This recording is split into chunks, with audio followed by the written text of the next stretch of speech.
Michelle, thanks so much for coming in. Thank you so much for having me. So, as I mentioned, protecting our data and privacy is something that we're hearing a lot more about as these breaches become more common. But it also means giving up other things, like, you know, not having to look for 5,000 passwords all the time. Exactly.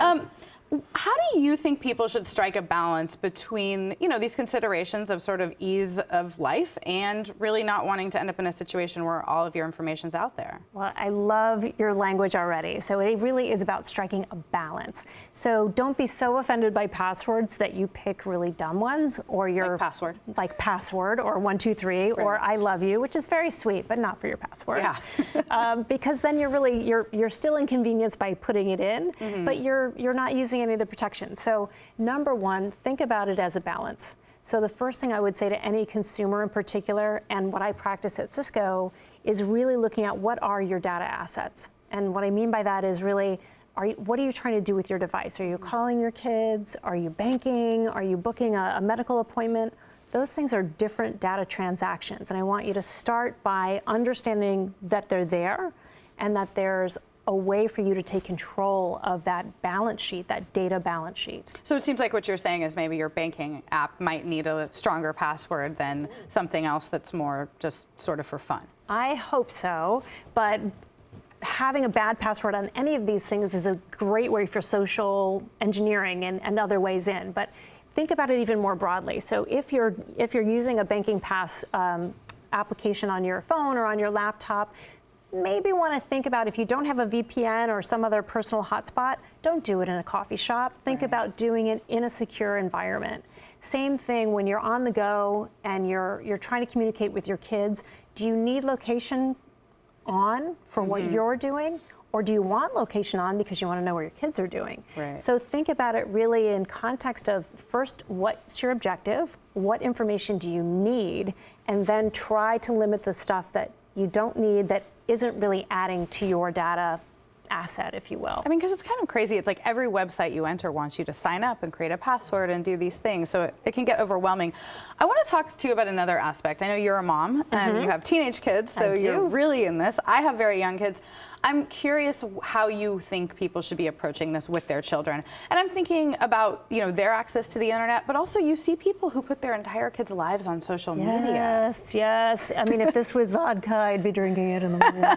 Yes, you want to really think about starting to talk to your kids as soon as they're talking to you, because you're seeing children in restaurants as young as 1 and 2 swiping and doing things. And they're digital natives. It's like they understand these devices better than we do sometimes. They understand the technology and the fun and games. They don't have your judgment. So what I always say to parents is, yes, it's overwhelming. The teens in particular, they change their passwords like they change their minds. Their passwords. I wish they changed their passwords that often. They change the applications that they're playing with like they change their mind. And so you may not be able to keep up with the latest and the greatest cool thing, but you can say things like, did you know that there are certain things you can never change? Your fingerprints, for example. Children as young as 5 years old, I've gone into their classrooms and said, this is you all the time. I was born with a different name. I assumed a different name as I grew up and grew older. So some stories change and some stay the same. And so you start, that's all the little ones need. When you get to the age, that critical age when they're still speaking to you, but almost not, so your tweens and teens, that's when you really want to dig in on ethics conversations and use items in the news. So talk about, Kamala Harris, when she was here as our AG in California, she really went on a mission to look at predators online. What does it mean to take selfies and nudes and all these things that kids think are private? That's happening to kids as young as 11 and 12. Wow. So don't think you can wait till high school to tackle some of these morality and ethics issues. And then please talk to your fellow parents and let them know that a picture of your child with the name, with a picture of your car and the license plate in front of the school, probably way over budget on the data. Yeah, those are hard conversations. I want to turn to another sort of difficult conversation we've been having as a society, which is this Me Too movement, talking about women. I feel like the tech industry, this issue's been percolating around diversity and gender, but it hasn't maybe come to the surface quite as much as it has in, say, entertainment and other industries.